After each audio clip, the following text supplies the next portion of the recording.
Saksikan wahai malaikatku, apapun yang namanya susah tidak ada di dalam hidup orang itu. Allah yang janji Bapak Ibu. Dan yang paling sehat tubuhnya yang jaga salat malam, yang paling sinar mukanya yang jaga salat malam, yang paling suci batinnya yang jaga salat malam, yang paling berkah ucapannya yang jaga salat malam, yang paling mulia perbuatannya yang jaga salat malam. Mohon Bapak Ibu kita teliti ya, kita koreksi atau istilahnya kita kupas, kita dalami. Saya mohon perhatiannya. Usahakan Bapak Ibu hadirkan qalbunya, hadirkan fikirannya, bukalah hatinya dan jiwanya, agar insya Allah mutiara-mutiara yang malam ini bisa langsung masuk ke dalam hati kita, langsung masuk dalam jiwa kita, yang insya Allah banyak hal akan bisa berubah hanya dengan satu ayat yang amat mulia bagi saya. Jadi saya mohon sekali lagi perhatiannya. Yang lagi makan stop dulu, lanjut puasa lagi. Yang lagi minum, saya minta sebentar saja kasih perhatian, biar kita bisa mendapatkan kenikmatan dan mutiara. Kenapa? Ada apa di ayat ini? Kalau kita Bapak Ibu ingin mendapatkan ilmu transferannya langsung dari Allah, bukan dari Syekh Ali, bukan dari siapa-siapa, langsung dari Allah yang maha mengetahui segala-galanya. Wa ma utitum minal ilmi illa qalila. Sebab seberapapun ketinggian ilmu kita dibanding dengan ilmu Allah masih kecil dan sedikit. Kalau dikumpulkan seluruh ilmu pengetahuan manusia, segala ilmunya, ilmu agama maupun ilmu duniawi, dikumpulkan jadi satu dibandingkan dengan ilmu Allah, seperti kita masukin jari dalam air laut. Air laut itulah ilmu Allah, dan jari manusia ilmu, jari-jari manusia itu adalah ilmu seluruh manusia sejak awal makhluk sampai akhir. Berarti tidak ada artinya, belum apa-apa, belum sedikit pun. Oleh karena itu Bapak Ibu, saya harap malam ini dan seterusnya yang ingin mendapatkan ilmu transferannya langsung dari Allah, di sini rahasia ayat ini. Dengan rahasia ayat ini bisa kita mengisi charger ya, cas. Apa yang dicas? Kalbu dan jiwa. Sekarang seluruh tubuh badan kita sudah cas, makanan, minuman enak apa, biar kita sehat, olahraga, senam dan yang lain-lain. Kita semua sudah diusahakan. Kenapa? Agar nampaknya badan masih, walaupun sudah umur usia tua, tapi kita harap dilihat oleh manusia, oh masih top, masih. Kelihatannya pun dari sisi tumbuhnya, dari sisi mukanya, walaupun dia sudah tua tapi masih menjaga olahraga, senam dan yang lain-lain. Agar apa? Terlihat badannya masih bagus, kesehatannya masih luar biasa. Tapi yang kita memberikan perhatian ini kesehatan batin, jiwa, kalbu itu bagaimana? Obatnya apa? Tidak ada obat selain ayat ini. Oleh karena itu disebut amman huwa qanitun ana al-lail. Mohon ulang lagi. Ada di waktu malam, karena di sini istilah beribadah sebenarnya terjemah saya sudah selalu saya sampaikan, belum ada bahasa yang bisa teliti isi Al-Quran selain bahasa Arab. Jadi tidak usah capek mutar pusing sana kemari, mutar lagi balik lagi, tidak akan bisa faham sesuai maksud. Karena di sini orang-orang yang beribadah, tapi kalau di dalam ayat itu tidak ada sebut ibadah kan? Yang disebut apa? Amman huwa qanitun. Qunut, di sini ada istilah qunut. Istilah qanitun beda sama abidun. Abidun itu dikenal sebagai ahli ibadah, tapi qanitun dia memiliki sebuah keistimewaan yang luar biasa. Karena istilah qunut sebagaimana penjelasan Imam Syafi'i, al-qunutu tulul qiyam. Qunut itu lama berdirinya. Dan lama berdiri itu hanya khusus untuk salat tahajud. Kalau Bapak Ibu yang sudah berangkat umrah bulan puasa, dilihat bagaimana bacanya imam. Mohon maaf, termasuk sekarang sudah termasuk cepat, karena sudah dilihat kondisi umat sudah mulai malas, akhirnya dikurangi. Padahal waktu saya masih di sekolah SMP, masih SD SMP, dibawa sama orang tua ke Masjid Nabawi, dalam satu malam imamnya khatam 3 juz, 10 malam akhir khatam Al-Quran 2 kali. Artinya sekarang cuma 1 kali khatam bulan Ramadan kan, di malam 29. Waktu kita masih sekolah, tarawih punya khataman sendiri, setiap malam 1 juz. 10 malam punya khataman sendiri, setiap malam 3 juz. Mulai dari hampir kita mulai salat malam jam 1, hampir mendekati subuh, dan kita merasa kenikmatan yang luar biasa. Itu yang hakikatnya tahajud. Dan selalu saya minta sama jamaah, cuba salat tahajud, walaupun seminggu sekali, walaupun 2 rakaat, tak usah banyak-banyak, tapi nikmat hayati, rasakan. Walaupun diulangi ayatnya sampai subuh, walaupun 1 ayat, sebagaimana Rasulullah SAW pernah salat malam, sepanjang malam salat malam hanya dengan 1 ayat, merasakan ayat itu, menyentuhkan hatinya, sampai Rasulullah SAW menangis. Kata Siti Aisyah, Rasulullah SAW tidak pernah tinggalkan salat malam bagaimanapun keadaannya, walaupun dia sakit, dia salat malam duduk. Afdalus salati ba'da al-fariḍah qiyamul lail, salat yang terbaik sesudah fardu qiyamul lail. Dan saya heran, orang punya masalah, bagaimana punya masalah dia masih bisa qiyamul lail? Menurut saya masalah tinggalkan salat malam itu masalah. Tapi selama anda jaga salat malam, wallahi tidak ada masalah, semuanya bisa beres. Kita hanya duduk. Allah sendiri memuji kita saat malam hari kita tinggalkan tempat yang enak saat tidur, menjauhkan diri dari suami maupun dari istri, mengangkat selimutnya. Allah maha melihat, dan di situ Allah tunjukkan kepada malaikat, ya malaikati, hei malaikatku, lihat, lihat, lihat, lihat apa yang dilakukan oleh hambaku. Tinggalkan lazatnya tidur, tinggalkan enaknya istirahat untuk hanya mencari ridhaku. Saksikan wahai malaikatku, apapun yang namanya susah tidak ada di dalam hidup orang itu. Allah yang janji Bapak Ibu. Jadi menurut saya, pintu langsung kita bisa menyelesaikan masalah, tidak bagi siapapun, tidak di antara siapapun, hanya lewat langsung pada Allah, itu qiyamul lail. Asahhun nasi abdanan, yang paling sehat tubuhnya yang jaga salat malam, yang paling sinar mukanya yang jaga salat malam, yang paling suci batinnya yang jaga salat malam, yang paling berkah ucapannya yang jaga salat malam, yang paling mulia perbuatannya yang jaga salat malam. Semua terjamin berkah kata,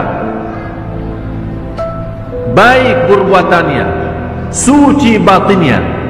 Malah dari sisi salat malam, karena terisi ketakutan kepada Allah, dan ketakutan yang terisi kalbu, terbakar namanya syahwat. Dan isi ketakutan dalam hati kita saat salat malam, karena yang membuat kita salat malam, mungkin ada di sini ayat, amman huwa qanitun ana al-laili sajidan, bersujud dan Ustaz berdiri, bersujud dan berdiri. Kenapa disebut di sini sujud dan berdiri?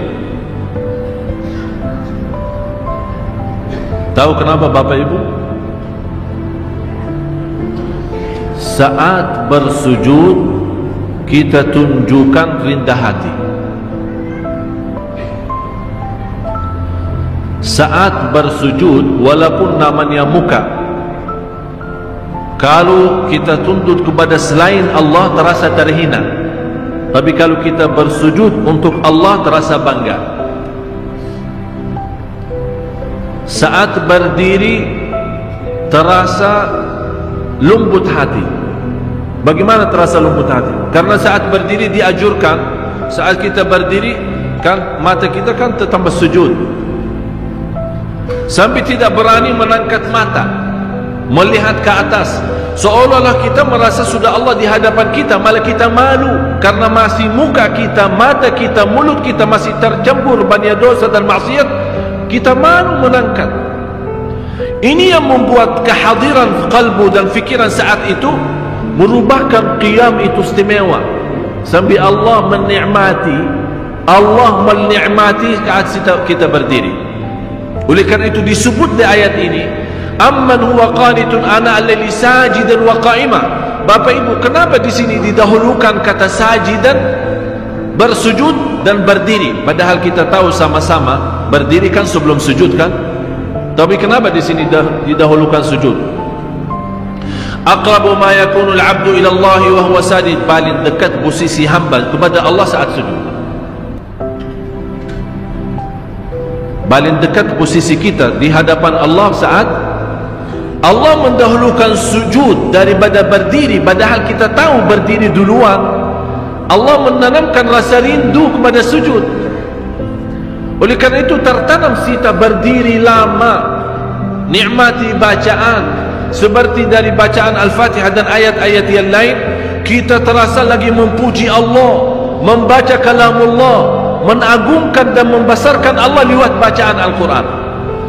Dan terasa, ya Allah, saya sudah lama dan panjang berdiri untuk memujimu. Ya Allah, saya rindu bersujud agar menjadi mendekatimu.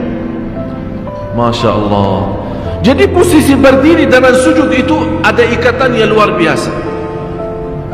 Oleh karena itu di rahasia ayat ini dibawakan kata sujudan, sajidan wa qa'imah. Yang lebih indah lagi Bapak Ibu, dibawa kata sajidan, bukan sujudan. Kenapa sajidan? Itu merupakan orang ini sangat membutuhkan kedekatan kepada Allah. Memang Bapak Ibu semua saya yakin sangat merindukan menjadi hamba yang terdekat kepada Allah. Itu sujudnya. Oleh karena itu dalam kesempatan saat sujud diserahkan oleh Rasulullah kita berbanjang doa, menadu, bermunajat. Karena saat berdiri lama memuji Allah lewat bacaan Quran, kita sekarang mulai minta hajat. Karena saat berdiri kan dah boleh doa. Kapan boleh doa saat? Apa yang kita baca saat berdiri? Alhamdulillahi Rabbil Alamin. Artinya apa? Segala puji. Berarti kita membaca Al-Quran sebenarnya intinya memuji Allah. Kita belum minta apa-apa. Cuba bayangkan kalau ada seorang manusia mulia atau orang kaya, kita duduk di hadapan dia atau berdiri di hadapan dia, kita 1 jam puji dia di depan ribuan orang. Habis kita selesai puji dia, kita minta hajat, kira-kira ditolak enggak? Diterima. Saya pernah melihat ada seorang bawa kata syair memuji seorang raja di Arab, sampai dibawa kata-kata, sampai terus terang saja saya tersentuh hati saya. Padahal dibawa kata-kata, barangkali kalau kita kasih ke Nabi masih mending daripada manusia. Luar biasa pujiannya kepada raja, sampai raja sendiri sudah merasa dirinya kagum, sudah tidak bisa bertahan saking pujiannya tinggi. Habis itu belum dia selesai bacaannya, sudah berhenti, kamu mau apa? Saking senang, saking terbuka hatinya seorang raja, belum selesai orang memujinya, dia malah udah, kamu mau apa?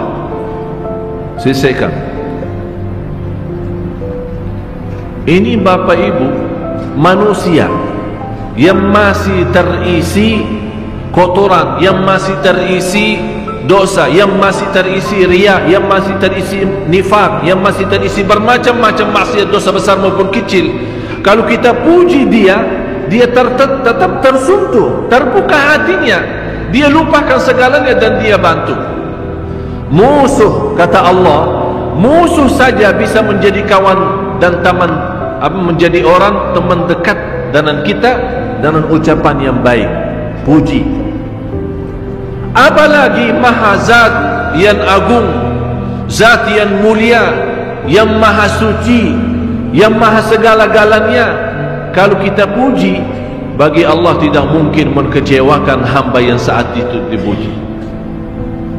Oleh kerana itu istilahnya saat kita berdiri memuji Allah lewat bacaan, termasuk bacaan Al-Fatihah dan ayat-ayat yang lainnya, karena kita termasuk orang-orang, ya Allah, walaupun saya tidak pantas membaca kitab-Mu, karena lidah ini yang membaca kitab-Mu masih banyak mengucapkan kata-kata yang kotor dan dusta. Ya Allah, saya tidak pantas membaca kitab-Mu, karena lidah ini sudah banyak berkata-kata bohong dan mencaci maki orang. Ya Allah, saya tidak pantas diberikan kemudahan membaca kitab-Mu, karena lidah ini sudah terlanjur mencaci dan membuka aib orang. Tapi di saat itu kita rasakan saat berdiri dan diberikan oleh Allah kelancaran lidah membaca kitab-Nya dan memujinya, itulah Allah memberikan pendahuluan agar saat kita sujud seolah-olah Allah bertanya, kamu mau apa lagi? Apa yang kamu butuh? Apa yang kamu perlu? Kalau belum kita puas dari sujud pertama, ini hikmahnya ada 2 kali sujud. Belum puas, ada yang tertinggal. Memang kadang-kadang syaitan menggoda kita, hajat-hajat bisa tertinggal, ada yang lupa. Begitu kita berdiri, ingat saat di antara sujud, masih ada kesempatan lagi, sujud lagi. Allah Maha Besar, Allah Maha Agung, Allah Maha Mulia. Sungguh kita mulia kalau kita betul-betul bisa menikmati yang namanya sujud. Kata seorang salih, wallahi kalau bukan ada sujud di dunia, saya tidak bisa menikmati yang namanya dunia. Tidak ada artinya. Karena ada isi sujud, ada isi salat malam, dan 4 hal yang menjaminkan banyak rizki, bukan memudahkan rizki. Tolong Bapak Ibu hafal, 4 hal bukan menjaminkan rizki, bukan memudahkan rizki, tidak. 4 hal mendatangkan rizki kemari. Dan 4 hal bukan Allah kasih kemudahan berarti kita berjalan mencari rizki Allah kasih, tidak. Bukan dikasih kemudahan, tapi di mana saja kita ada, posisi kita di mana saja, Allah datangkan rizki kepada kita. Yang pertama, qiyamul lail, salat malam. Yang kedua, berbanyak istighfar waktu sahur. Kalau anda tidak salat malam, jangan tinggalkan istighfar waktu sahur. Waktu sahur kapan? Kira-kira 30 minit sebelum azan.